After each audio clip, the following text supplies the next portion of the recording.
کبھی بھی کسی کی بھی عظمت، کسی کی بھی محبت، کسی کی بھی الفت دل میں کب بیٹھے گی؟ جب بندہ ان کی شان، ان کی عظمت اور ان کے مقام و مرتبے کی باتیں سنے گا۔ اگر کسی کے بارے میں کہا جائے کہ فلاں آدمی چوری کرنے والا ہے، فلاں آدمی ڈاکہ ڈالنے والا ہے، فلاں آدمی شرابی ہے، تو مجھے بتائیں کیا اس کی محبت ہمارے دل میں گھر کر جائے گی؟ نہیں کرے گی نا۔ ہمارے دل ان سے محبت کرتے ہیں جو شان والے ہیں، عظمتیں والے ہیں۔ بتاؤ کسی سنی کے دل میں یزید ولید کے لیے محبت ہوگی؟ نہیں ہوگی، اس لیے کہ وہ بدکار، بد کردار، بد اخلاق، وہ گناہگار، فاجر، فاسق، لعنتی، اس کی محبت کسی مومن کے دل میں نہیں۔ اس کی حیثیت تو ایک مسلمان کے جوت کی نوکی پر ہوا کرتی ہے، اور اہل بیت کی شان دل میں اس لیے گھر کر جاتی ہے۔ ہم نے صحابہ کو ان کا ادب کرتے ہوئے دیکھا ہے، حضور کو ان سے محبت کرتے ہوئے دیکھا ہے، حضور کی زبان مبارکہ سے ان کی شان، ان کی عظمت کو ہم نے بیان ہوتا ہوا سنا ہے۔ ہم نے سنا ہے حضور کی زبان، الحسن والحسین سیدہ شباب اہل الجنہ۔ ہم نے سنا ہے حضور کی زبان، میرے آقا فرماتے میرے حسن حسین جنتی جوانوں کے سردار ہیں۔ جنت کے سردار حسن حسین کو بنایا گیا۔ ہم نے سنا ہے میرے آقا فرماتے میرے حسن حسین دنیا میں میرے دو پھول ہیں۔ اسی طرح اشارہ کرتے امام فرماتے ہیں تم مصطفیٰ کے گھرانے کی بات کرتے ہو، سنو ان کے گھرانے کی شان یہ ہے، کیا بات رضا اس چمنستان کرم کی، کیا بات رضا اس چمنستان کرم کی، زہرا ہے کلی جس میں حسین اور حسن پھول، زہرا ہے کلی جس میں حسین اور حسن پھول۔ جب یہ حدیثیں اپنے بچوں کو سنائی جاتی ہے تو حسن حسین کی محبت دل میں ایسے جگہ کر جاتی ہے، بندہ مر جائے گا مگر کبھی اہل بیت سے غداری نہیں کرے گا، حسن حسین سے غداری نہیں کرے گا، پوری زندگی کو ان شہزادوں کا غلام بن کر رہے گا۔ کہ کیا بات رضا اس چمنستان کرم کی، زہرا ہے کلی جس میں حسن اور حسین پھول۔ کیا فرماتے ہیں تیری نسل پاک میں محبت کا تیور دیکھیں آپ، رسول اللہ کے گھرانے سے محبت کیسے کی جاتی ہے۔ فرماتے ہیں تیری نسل پاک میں ہے یا رسول اللہ بچہ بچہ نور کا، سبحان اللہ، یا رسول اللہ آپ کے گھر کا ہر بچہ نور ہے، یا رسول اللہ تو ہے عین نور، سبحان اللہ، آپ کی ذات نور، عین نور ہے، تیرا سب گھرانہ نور، سبحان اللہ، تیرا سب گھرانہ نور کا۔ اور فرماتے ہیں سیدہ کائنات کی بارگاہ میں اپنی خراج عقیدت پیش کرتے ہوئے عرض کرتے ہیں نور بنت نور زوجے نور ام نور نور۔ پوری تاریخ میں ایسی منقبت، ایسی شان کسی شاعر نے سیدہ کائنات کی بیان کی ہو تو بتائیں۔ علامہ اقبال بہت بڑے شاعر تھے، ان سے پوچھا گیا سیدہ کائنات کی شان بیان کریں تو ان کو سیدہ کائنات کی شان کو بیان کرنے کے لیے 4 مصرے لکھنے پڑے۔ 4 مصرے لکھے انہوں نے۔ امام لکھتے ہیں ایک ہی مصرے میں ایسی شان بیان کرتے ہیں، پھر کسی شاعر کا قلم ایسی شان بیان کرنے سے فاصل ہے۔ نور بنت رسول اللہ کی بیٹی ہے نا، حضور نور ہے، نور بنت نور کی بیٹی، نور زوجے مولا کائنات بھی نور ہے، اور اس نور کی زوجہ سیدہ نور بنت نور زوجے نور ام نور، حسنین قریبین بھی نور، ان کی امی بھی نور ہے، نور مطلق کی کنیز اللہ رہنا نور کا۔ جب ایسی باتیں سنائی جائے گی تو دل میں گھرتی اہل بیت کی محبت۔ اب ہم کو تو ہمارے امام نے اہل بیت کی محبت ایسی بتائی، سبحان اللہ۔ اب آپ اندازہ لگائیں جن کا امام اتنی محبت سکھائے تو کون سا غلام ہوگا جو اہل بیت کا دشمن ہوگا، نعوذ باللہ۔ ارے کس کو جہنم میں جانے کا شوق ہے جی؟ میرے آقا فرماتے میرے اہل بیت کی محبت ایمان کی جان ہے۔ کسی کے دل میں ایمان اس وقت تک داخل ہو ہی نہیں سکتا جب تک کہ اہل بیت کی محبت ان کے دل میں نہیں آئے گی. سمجھے آپ؟ نماز پڑھنے کے لیے وضو شرط ہے. آپ نماز کو آئیں گے تو طہارت وضو کر کے پاک ہو کے آئیں گے. اگر آپ بے وضو ہیں آپ کی نماز نہیں. تو نماز کے لیے عبادات کے لیے وضو پاکی طہارت شرط ہے اور ایمان کے کامل ہونے کے لیے محبت اہل بیت شرط ہے. اہل بیت کی محبت شرط اور اہل سنت کا یہ عقیدہ ہے ذہن میں اس کو آپ نقش کر لیں. حضرت عبداللہ ابن مسعود فرماتے ہیں اہل بیت کی شان. ارے اہل بیت کی شان تو یہ ہے قرآن نے ان کی محبت ہمارے اوپر لازم فرمائی ہے. قل لا اسألكم علیہ اجرا الا المودۃ فی القربى. میرے آقا علیہ السلام نے جب دین کے لیے مصیبتوں کو مسائل کو آلام کو برداشت کیا دین کی تبلیغ فرمائی قرآن فرماتا قل لا اسألكم اے حبیب آپ فرما دیجئے کچھ تم سے اجرت نہیں مانگی جاتی. ہم نے تم کو مسلمان بنایا ایمان کی دولت سے نوازا عزتوں کے تاج تمہارے سر پہ سجائے. اس کے بدلے ہم تم سے کچھ نہیں مانگتے الا المودۃ فی القربى. میرے اہل بیت سے محبت کریں اہل بیت سے محبت کریں. شرط لگائی گئی محبت لازم کی گئی. فرماتے ہیں ایسے لازم کی گئی نماز پڑھی جاتی ہے. نماز کے اندر قیام اللہ کے لیے کیا جاتا رکوع اللہ کے لیے کیا جاتا سجود اللہ کے لیے کیے جاتے ہیں. تمام قرآن کی آیتیں اللہ کے لیے تسبیحات اللہ کے لیے پڑھی جاتی ہیں. جب بندہ قاعدے میں بیٹھتا ہے اب اس کو لازم کیا گیا قاعدے میں بیٹھیں التحیات للہ والصلوات والطیبات السلام علیک ایھا النبی ورحمۃ اللہ وبرکاتہ. اس کے بعد اللہم صلی علی محمد وعلی آل محمد. اہل بیت کی محبت یہ ہے کہ تم نماز کی حالت میں بھی میرے مصطفیٰ کے گھرانے پر سلام بھیجوا. کیا شان کیا عظمت ہے اندازہ لگا ہے. یہ اہل بیت اطہار کی محبت رسول اللہ نے صحابہ کو سکھائی اور صحابہ نے ہم کو بتائی ہے. صحابہ نے ہم کو بتائی اہل بیت سے محبت کیسے کی جاتی ہے. صحابہ کیسے محبت کرتے تھے. حضرت فاروق اعظم رضی اللہ تعالیٰ ایک جنگ میں فتح ہوئی تو مال غنیمت آیا. حضرت عمر بن خطاب رضی اللہ تعالیٰ مال غنیمت تقسیم فرماتے. کچھ اچھے لباس بھی آئے لباس تقسیم کیے گئے. حسنین کریمین ان دونوں کے لیے کوئی لباس باقی نہیں رہا. کوئی لباس اس قابل تھا ہی نہیں جو شہزادوں کے ان پاک جسموں پر وہ جگہ بنانے کی جو ہے سعادت حاصل کرتا. حضرت فاروق اعظم کی محبت دیکھی. یمن سے آپ نے شہزادوں کے لیے خاص کر دو لباس منگائے. منگا کر کہا شہزادے یہ آپ کی خدمت میں پیش ہے. یہ ایسی محبت صحابہ اہل بیت سے فرمایا کرتے تھے. اہل بیت سے ایسی محبت فرماتے اور اہل بیت اطہار کی محبت سکھانے کا ہم کو حکم دیا گیا. محبت کیسے سکھائی جاتی ہے؟ ان کی عظمت ان کی شان ان کے مقام کو بیان کیا جائے تو دل میں محبت جگہ لیتی ہے. ان کی شان ان کی عظمت دل میں جگہ لیتی ہے. شان یہ ہے کہ حضور کے شہزادوں اللہ ایک مرتبہ حضور منبر پر خطبہ ارشاد فرما رہے ہیں. حضرت امام حسن مجتبی تشریف لا رہے ہیں.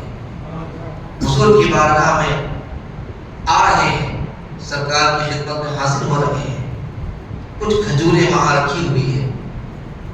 صدقے امام حسن مجتبی آئے کم سن عمر ہے لڑکھڑاتے قدموں سے آئے کھجور اٹھانا چاہا. حضور منبر چھوڑ کے نیچے آئے. منبر ممبر چھوڑ کر نیچے آئے، حسن مجتبیٰ کے ہاتھ پر مارا، ایسے کھجور گر گیا، فرمایا بنو ہاشم ہے، ہمارے لیے صدقہ و خیرات کا مال نہیں۔ امام حسن مجتبیٰ کو گود میں لیا، حضور ممبر پر تشریف لائے۔ خطیب جب ممبر پر ہوتا ہے تو اس کو صرف ایک نصیحت کرنے کی اجازت ہوتی ہے، کوئی دنیاوی کام کرنے کی اس کو اجازت نہیں ہوتی۔ اولاد سے محبت یہ بے شک ہر کسی کے لیے ہے، لیکن یاد رکھ لیں اگر بندہ اللہ اس کے رسول کے دربار میں حاضر ہے تو اب بندہ اولاد کی محبت سے اس کو ماورا ہونا پڑے گا۔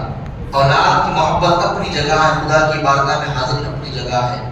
اب آپ دیکھیں حضور ممبر سے اتر کے آئے، کھجور لینے نہیں دیا، اٹھا کر گود میں ممبر پر آیا، فرمایا انما اموالکم و اولادکم فتنہ، بے شک مال اور اولاد فتنہ ہے۔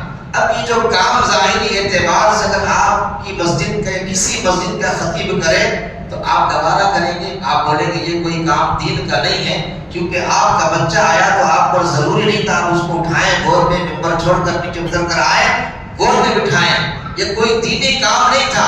بے شک یہ دینی کام نہیں ہے، لیکن جو خود دین ہو، جو خود دین ہو، حسن حسین یہ ہمارے ایمان کی جان ہے، ان کی محبت سے ہمارا ایمان کامل ہوتا ہے۔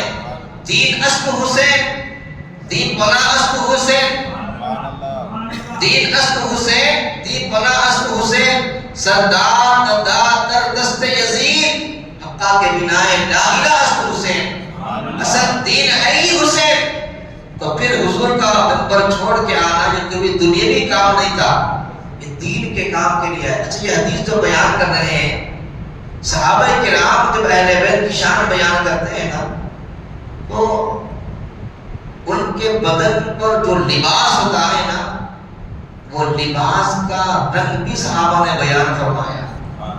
فرماتے ایک مرتبہ حضور کے شہزادے سرخ رنگ کا لباس پہنے ہوئے تھے، سرخ رنگ کا لباس، اور اس میں دھاری دار اس کے اندر دھاگے تھے، بیان کرتے صحابہ ایسے ہی۔ اب آپ دیکھیں صحابہ کتنے غور سے شہزادوں کو دیکھتے تھے، ان کے لباس کا رنگ بھی بیان کر رہے صحابہ۔ بات تھی جو بات تھی بات بیان کرتے تو بات ختم نا، لباس کا رنگ، اس میں جو نقش و نگار ہے اس کو بیان کیا جا رہا، تو اس سے آپ اندازہ لگے صحابہ شہزادوں کو کتنے پیار سے، کتنی محبت اور کتنے غور سے دیکھا کرتے تھے۔ یہ صحابہ کرام کی محبت شہزادوں سے تھی۔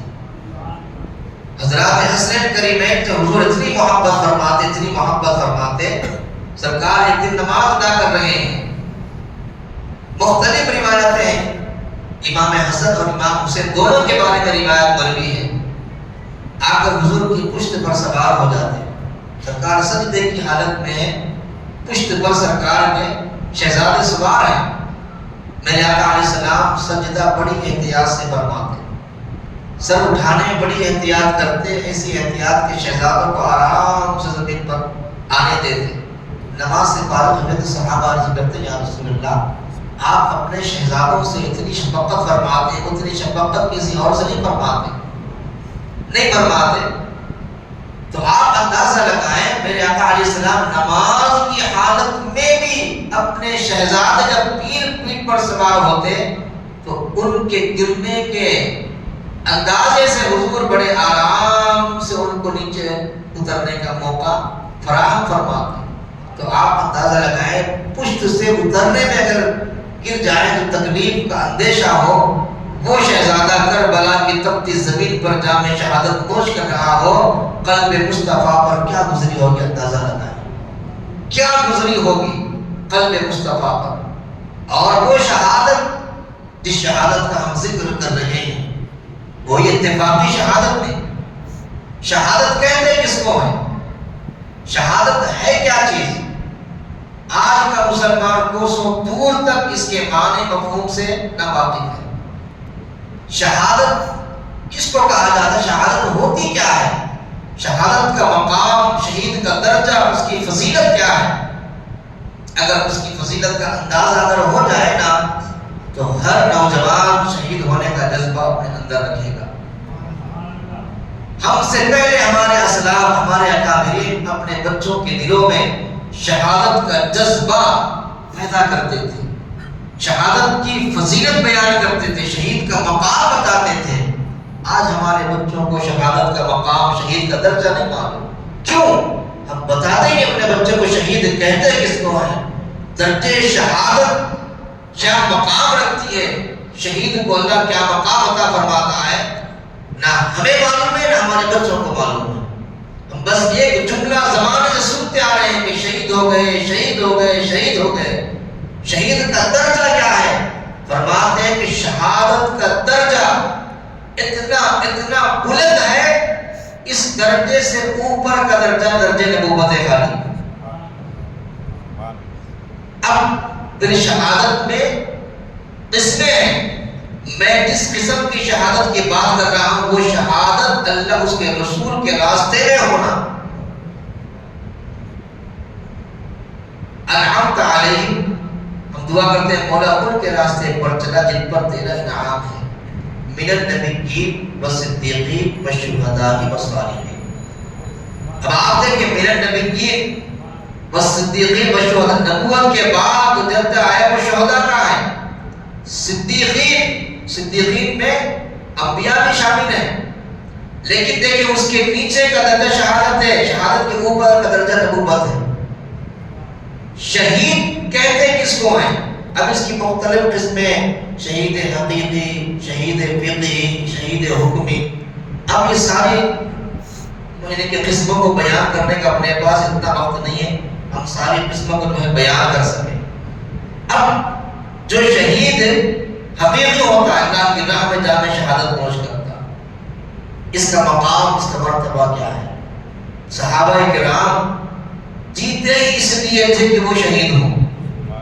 ہاں، وہ غزوات میں جاتے ہی اس لیے تھے کہ وہ جامع شہادت نوش کریں۔ بدر میں جب 313 گئے نا، ابو جہل نے کہا جا کے ذرا ان کی تعداد دیکھ کر آؤ، وہ ہے کتنے؟ جب جا کر دیکھا دیکھنے والے نے آ کر کہا کہ لگ بھگ 300 کے آس پاس ہیں، اور ہماری جو فوج ہے وہ 1000 کی تعداد رکھتی ہے۔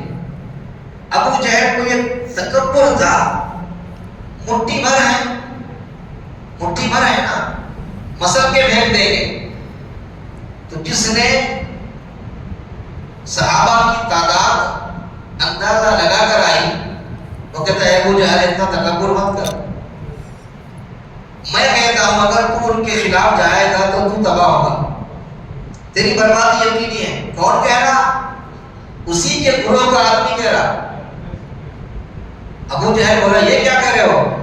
بولا جو مرنے کے لیے آتے ہیں انہیں کوئی ہرا نہیں سکتا، ان کے چہرے دیکھ کر یوں معلوم ہوتا ہے کہ وہ آئے ہی مرنے کے لیے ہیں۔ یعنی کہ شہادت کا جذبہ دیکھیں کیسا ہے، شہادت کا جذبہ ان کے اندر کیسا ہے۔ کہتا کہ وہ آئے ہی مرنے کے لیے تو تم کیا مارو گے ان کو۔ غزوہ احد جب ہو رہی ہے نا، ایک صحابی جن کا نام سمرہ ہے رضی اللہ تعالیٰ، ان کا جو ہے قد تھوڑا چھوٹا تھا۔ ایک اور صحابی تھے، ان کا بھی قد چھوٹا ہی تھا۔ جب صفیں بنائی گئی تو تھوڑا اپنے انگلیوں پر کھڑے ہو گئے ایسے تاکہ نام شامل ہو جائے۔ کس میں؟